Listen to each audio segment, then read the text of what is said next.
예, 안녕하십니까. 서울대학교 병원 순환기내과 김영관이라고 합니다. 앞으로 한 15분에서 20분 정도 HCM, Hypertrophic Cardiomyopathy에서 Sudden Cardiac Death 이벤트 평가를 어떻게 했는가라는 것에 대해서 과거에는 어땠고 현재는 어떻게 사용하고 있고 앞으로 미래에 새롭게 사용될 수 있는 그런 지표들이 뭐가 있을까에 대해서 설명을 조금 드리겠습니다. 이 비후성 심근증이라고 하는 병이 나오면 이제 운동선수들 얘기가 많이 나옵니다. 특히 급사라고 하면 운동선수들에 대한 관심이 되게 많죠. 그래서 보시면 기사를 제가 그대로 따왔는데 이 정재성 선수 올림픽 동메달리스트입니다. 갑자기 돌아가셨고요. 외국 축구 선수인데요. 이탈리아의 다비데 아스토리라고 굉장히 유명한 이탈리아 국가대표입니다. 축구 국가대표 경기 바로 전날 호텔에서 급사한 채로 발견이 됐고요. 너무나 잘 아시는 야구 임수혁 선수가 운동하다가 갑자기 쓰러져서 10년 동안 고생을 하시다가 돌아가셨죠. 그래서 최종 진단이 비후성 심근증이었습니다. 최근에는 카메룬의 축구 선수인 비비앙 포라고 하는 분이 급사를 했고요. 이렇게 비후성 심근증 하면 가장 큰 관심거리가 급사입니다. 근데 이 비후성 심근증이 최근에 우리나라에 이제 급격히 진단이 좀 늘고 있습니다.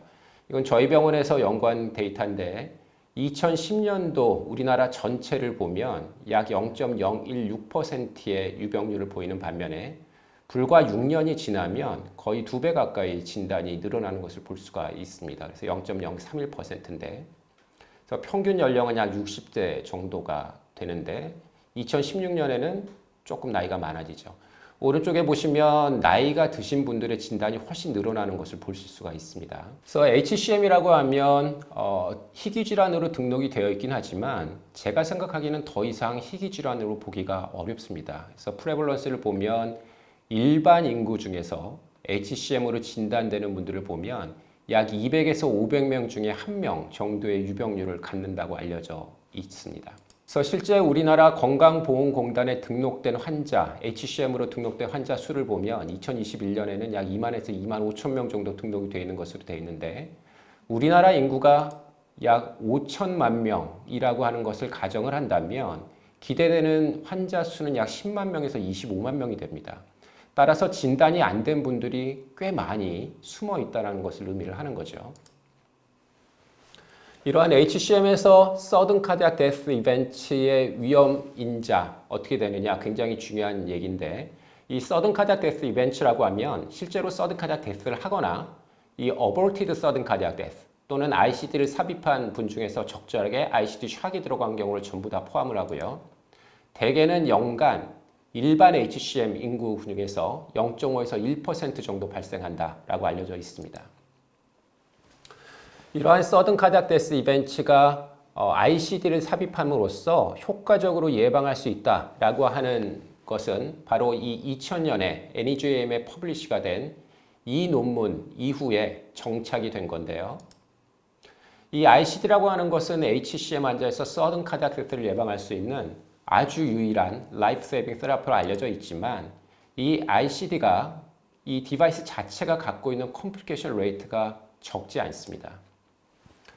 이거는 2007년에 JAMA라고 하는 유명한 저널에 발표된 페이퍼인데 보시면 약 506명의 HCM 환자들을 등록을 했는데 약 42세의 나이였고요. 보시면 VT나 또는 VFib로 적절한 샥이 들어가신 분이 약 20%가 됩니다. 근데 약 4년 가까이 팔로우를 하는 걸 보면 부적절하게 샥이 들어간 경우가 약 25% 정도 되고 VT나 VFib이 아닌데 사이너스 테키 또는 atrial fibrillation 심지어 리드 멜펑션으로 이너프로프리한 샥이 들어가는 경우가 꽤 높은 걸 알 수 있습니다. 또 한 명의 환자는 ICD가 작동을 하지 않아서 실제로 샥이 들어가야 되는데 들어가지 않아서 돌아가신 분도 있다는 거고요. 그럼 저 페이퍼는 좀 오래됐으니까 요즘 좀 달라지지 않았겠냐? 2019년에 나온 자마 카디올로지 페이퍼인데 보시면 약 5년 정도 팔로우를 하면 컴플리케이션 레이트가 매년 2.1% 정도 되고 합병증이 15에서 20% 정도 되는 것을 보실 수가 있습니다. 과거보다 줄긴 줄었지만 전혀 무시할 수 없는 퍼센티지죠. 따라서 이런 사실을 마주하게 되면 이 윌리엄 셰익스피어가 했던 사느냐 죽느냐 그것이 문제다, 이런 문제가 아니라 넣어야 되느냐 넣지 말아야 되느냐, 그것이 문제가 이제 되는 겁니다. 하지만 세컨더리 프리벤션으로 ICD를 삽입하는 것은 뭐 의심의 여지가 없습니다. 한번 카디악 어레스트를 겪었다 살아난 사람들 당연히 넣어야죠. 또는 서스테인드 VT나 VPB 다큐멘테이션이 되면 당연히 넣어야 됩니다. 합병증을 걱정할 수 있는 그런 상황이 아닌 거죠. 하지만 프라이머리 프리벤션에 대해서는 얘기가 조금 다른데, 이것 때문에 과거부터 유럽이나 미국에서의 새로운 진료 지침들이 반복해서 나오고 있습니다. 과거에는 2011년에 미국 진료 지침, 2014년에 ESC 가이드라인, 유럽 진료 지침이죠. 최근에 사용하는 2020년도에 나온 미국 진료 지침이 있는데 간단히 좀 살펴보시면, 과거에 나왔던 2014년 유럽 가이드라인에서는 HCM Sudden Cardiac Death Risk Calculator라는 것을 계산을 했습니다. 그래서 5년 동안의 Sudden Cardiac Death Risk를 계산을 했었고, 반면에 2011년에 나온 미국 가이드라인에서는 위험 인자들을 제시해서 몇 개 이상 있으면 ICD를 삽입해라, 이런 가이드라인을 제시를 했었죠. 2014년 유럽 가이드라인을 좀 보시면 이런 인자들을 했습니다. 보시면 이 네 가지는 2011년 미국 가이드라인에서 똑같이 들어가 있는 건데, 최대 alveolar thickness, sudden cardiac death의 family history, 그다음에 non-sustained VT가 있는지 또는 unexplained syncope가 있는지, 이 네 가지 이외에 환자의 나이가 어떤지, left atrial 사이즈가 어떤지, maximum alveotic gradient가 레스팅 시 혹은 발살바 마네우버를 했을 때 어떻게 되는지를 계산을 해서 어떤 시기에 넣으면 5년 동안의 서든 카디악 데스를 겪을 위험 수치를 계산을 해줍니다. 그래서 보시면 4% 미만이면 로우 리스크였고요. 이때는 ICD가 인디케이션이 안 되고, 6%보다 같거나 크면 하이 리스크여서 ICD를 넣어야만 한다, 이렇게 돼 있고, 그 사이에서 6%는 알아서 결정해라, 이런 식의 서제스천을 했죠. 이 HCM Sudden Cardiac Death Risk Calculator를 만든 분이 이 영국의 닥터 컨스탄티노스 오마원입니다. 이분이 인터내셔널 밸리데이션 스터디를 했는데, 보시면 일본에서, 아시아에서는 일본에서만 홍콩하고 일본에서 약 300명의 환자가 등록이 됐고, 전체적으로는 미국, 유럽에서 약 3,700명의 HCM 환자가 등록이 됐습니다. 보시면 서든 카디악 데스를 경험한 사람들은 이 논문에서는 약 2.1% 정도였고, 보시면 4% 미만의 환자, 로우 리스크로 간주된 환자들은 총 44명의 환자 중에 16명이 여기에 해당이 됐었고, 고위험군은 23명이었고요. 그 사이는 인터미디에이트 리스크였는데, 이 하이 리스크가 고위험군인 것은 뭐 너무나 명확하죠. 근데 로우 리스크나 인터미디에이트 리스크나 전혀 감별이 되지를 않습니다. 그래서 이게 과연 우리나라 환자들한테 적용이 될 것인가? 서울대학교 병원과 삼성서울병원 환자들 약 730명의 환자를 대상으로 해서 밸리데이션 연구를 했고요. 그래서 보시면 저희는 약 2.2%, 약 16명의 환자가 서든 카디악 데스 이벤트를 경험을 했는데, 보시면 하이리스크 환자일수록 역시 많이 이벤트를 경험하기는 합니다. 근데 조금 더 자세히 들여다보시면 이 16명의 서든 카디악 데스 리스크를 겪은 환자들 중에서 7명의 환자는 로우 리스크 그룹으로 분류가 돼서 ICD를 삽입하지 않은 환자들이고요. 인터미디에이트 리스크 환자가 3명이어서 약 20% 환자들이어서 총 16명 중에 10명의 환자가 ICD의 도움을 받지 못하는 환자들이었습니다. 단지 6명의 환자들만 ICD의 도움을 받았던 환자들이죠. 따라서 이 연구에서 보면 우리나라 사람들에서 HCM 리스크 서든 카디악 데스 캘큘레이터는 상당히 많은 환자들을 미스클래시피케이션을 해서 실제 환자한테 도움이 되지 않을 가능성이 있겠다라는 결론을 아실 수가 있습니다.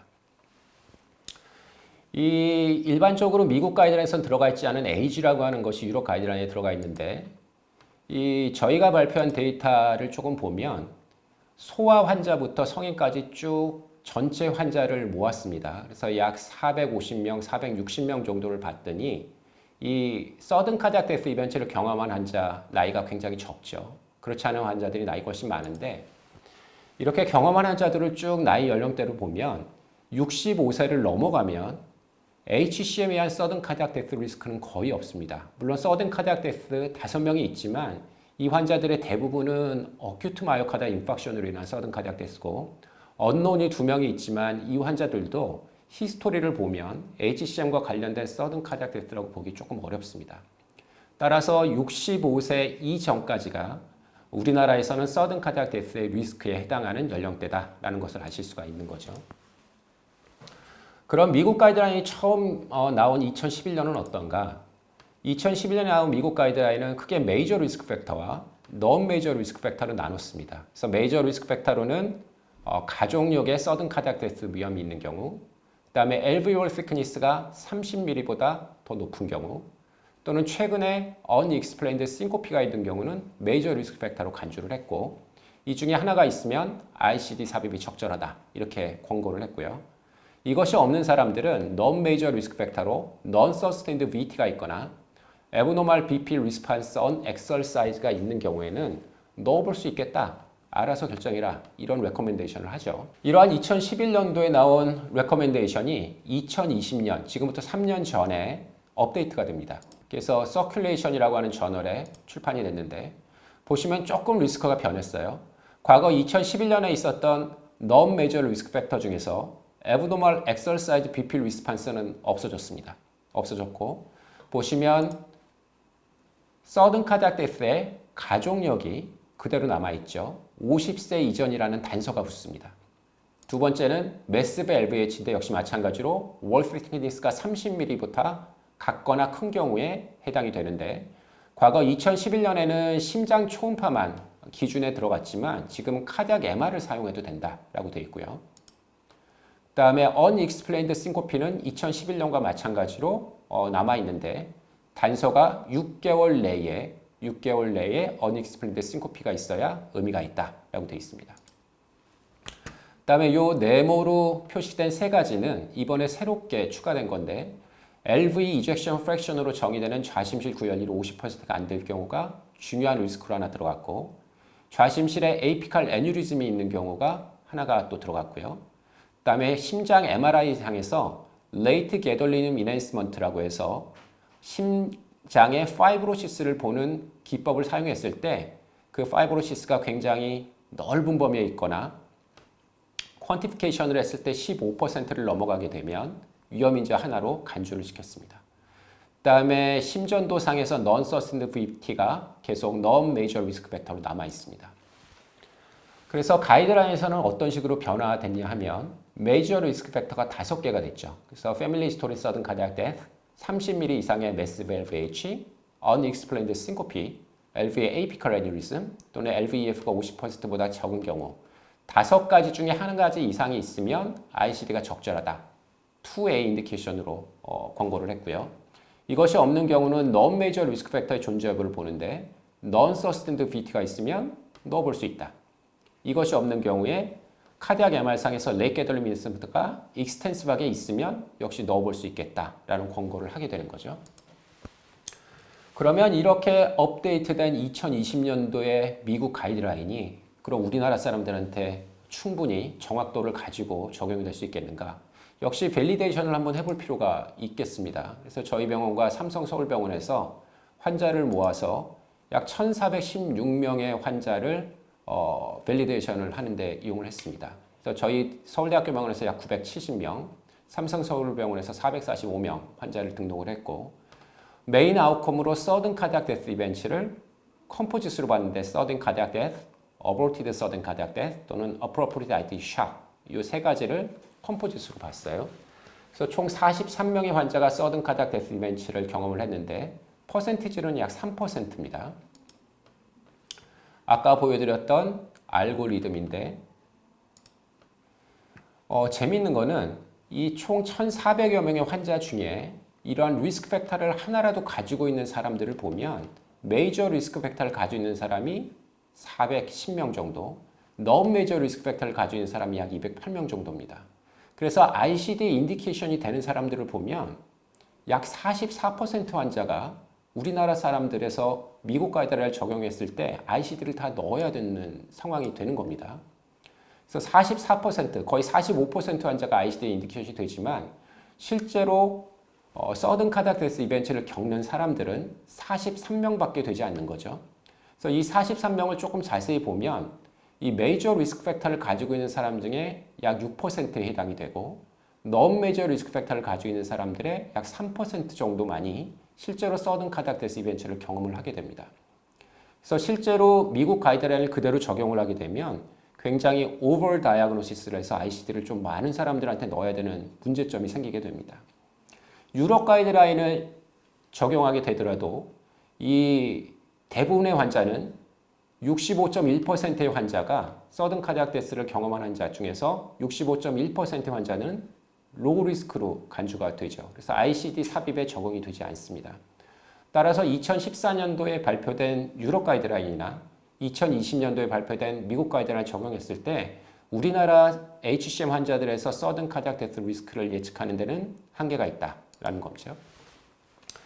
실제 메이저 리스크 팩터를 가지고 있는 사람들을 보면 그렇지 않은 사람 비해서 훨씬 더 서든 카디악 데스 리스크가 올라가긴 하지만 5년 서든 카디악 데스 레이트가 약 7% 정도 되고 하지만 리스크 팩터 수가 하나까지는 0에서 하나는 크게 차이가 없습니다.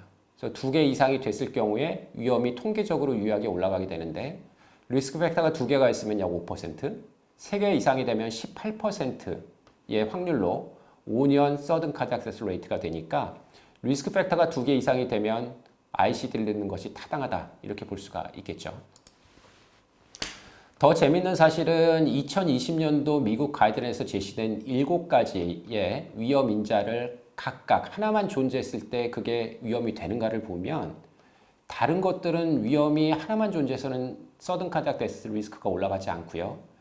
단지 LV 이젝션 프랙션이 50%가 안 되는 경우에만 서든 카디악 데스 리스크가 올라가는 것으로 되어 있고 LV에 에이피칼 애뉴리즘이 있을 경우에는 약 보더라인 시그니피컨스 정도로 올라가는 반면에 서든 카디악 데스의 패밀리 스토리가 있거나 맥시멈 LV와 thickness가 30 이상인 경우 unexplained syncope, non-sustainability, 뇌가들 인핸스먼트는 이것만이 존재해서는 위험을 올리지 않는 것처럼 결과는 나옵니다. 따라서 3년 전에 발표된 미국 가이드라인을 우리나라 HCM 환자들한테 적용했을 때는 정확도에 있어서는 조금 떨어지는 것 같다라고 하는 게 저희가 가지고 있는 생각입니다. 그럼 이 레이 가돌림 인핸스먼트라고 하는 거는 한 번 측정하면 끝나는 것인가? 그렇지는 않은 것 같아요. 저희가 발표한 연구 결과를 보시면 이 레이 가돌림 인핸스먼트도 진행하는 사람들이 있습니다. 그래서 보시면 처음에 베이스라인 때 카디악 MRI를 찍은 것인데 이 레이 가돌림 인핸스먼트가 하얗게 보이는 거거든요. 이렇게 하얗게 보이는 것들이 약 1.5년 또는 2년을 지나서 찍으면 이렇게 하얗게 된 부분들이 증가하는 사람들이 있습니다. 그래서 이런 사람들은 우리가 흔히 하는 에이피칼 타입의 HCM이 아니고 non 에이피칼 타입의 HCM 환자들은 이렇게 진행하는 경우가 있습니다. 따라서 이 레귤러한 카디악 MR 이밸루에이션이 꼭 필요한 거고요. 그래서 대략 1년에서 2년 간격으로 이 카디악 MR을 반복해서 평가를 하는 것이 서든 카디악 데스 리스크 이밸루에이션을 하는데 도움이 될 수 있겠다. 그러면 앞으로는 어떤 새로운 마커를 가지고 우리가 도움을 받을 수 있을 것인가? 그래서 크게 2가지 마커가 있습니다. 최근 에코 기법 중에 스트레인이라고 하는 기법이 있는데 이 스트레인이라고 하는 기법 중에 LV 글로벌 롱지튜디널 스트레인이라고 하는 것과 레프트 HUM의 레저버 스트레인이라고 하는 2가지 기법들을 사용을 하면 조금 더 도움을 받을 수가 있는 것 같긴 합니다. 그래서 저희 병원과 삼성 서울병원이 발표한 데이터인데 이 LV의 글로벌 롱지튜디널 스트레인을 이용해서 조금 더 정확하게 예측이 가능합니다. 보시면 프라이머리 엔드포인트는 마찬가지로 서든 카디악 데스 이벤트를 잡으면 보시면 LV 글로벌 롱지튜디널 스트레인이라고 하는 값이 낮아지면 낮아질수록 이 서든 카디악 데스 위험이 훨씬 더 증가하는 것을 보실 수가 있죠.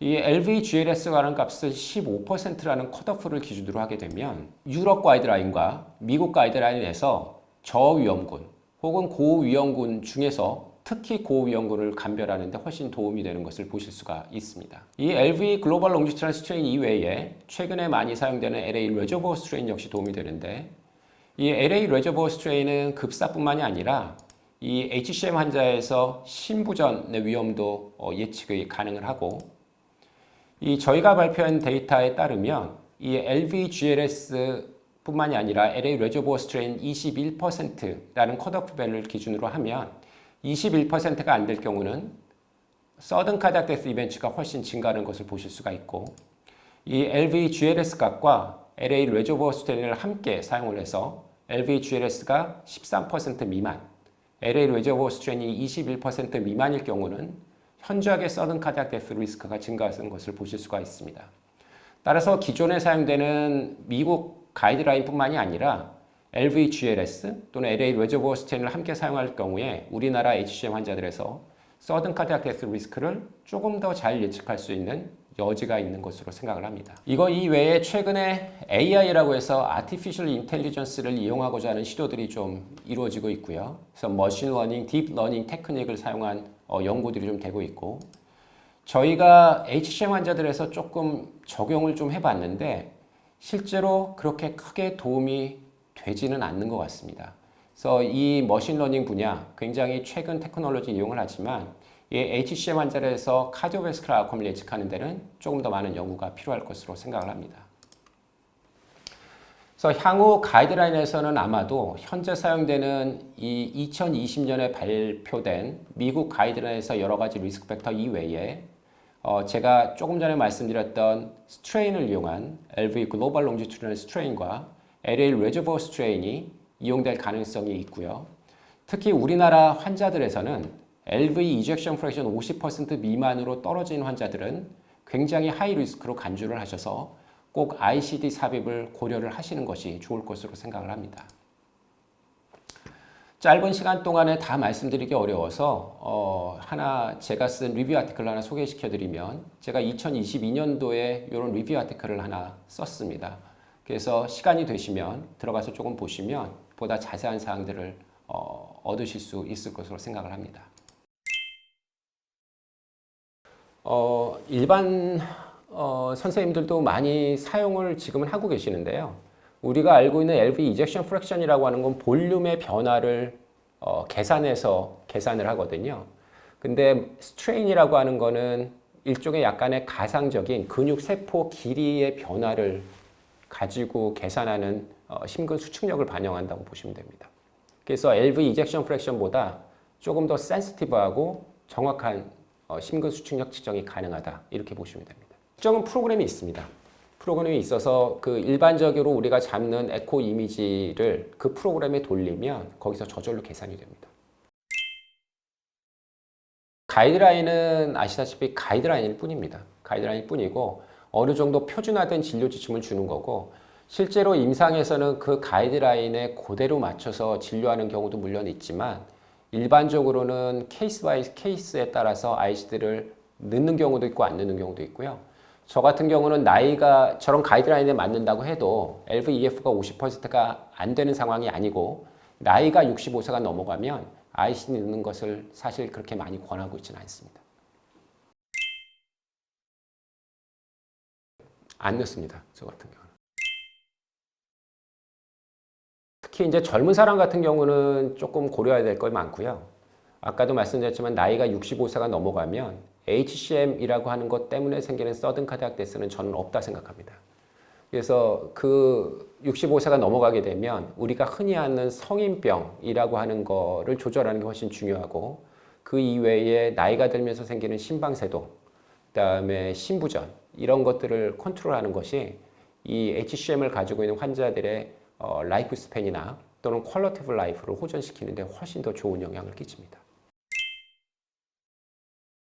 현재 비후성 심근증의 ICD 보험 기준이 이렇게 되어 있습니다.